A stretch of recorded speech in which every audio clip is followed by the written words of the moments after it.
Bienvenue à toutes et à tous dans cette rapide session pour installer Dig, qui est en fait l'équivalent de NSLOOKUP sous Unix, Linux, Mac, tout le monde connaît, et à chaque fois qu'on a quelqu'un qui vient du monde Windows qui ne connaît pas Dig, du coup voilà, à savoir que c'est l'équivalent d'NSLOOKUP. L'objectif c'est d'aller utiliser la librairie Bind. Je vais vous mettre le lien en description, de télécharger le bin par exemple 999 en x64.zip.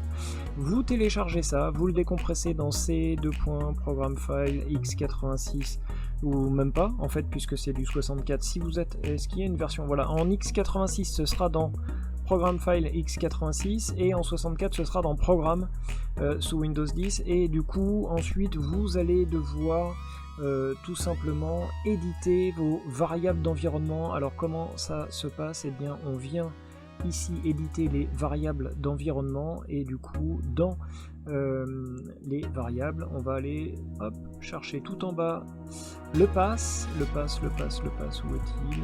Voilà, le pass, et du coup vous allez éditer le pass, et là vous allez rajouter une nouvelle entrée en rajoutant tout simplement le chemin directement vers Dig. L'objectif est de récupérer le Dig en console de commande sans avoir à aller chercher le chemin, hein. Si vous le mettez dans le pass, justement, si vous faites un écho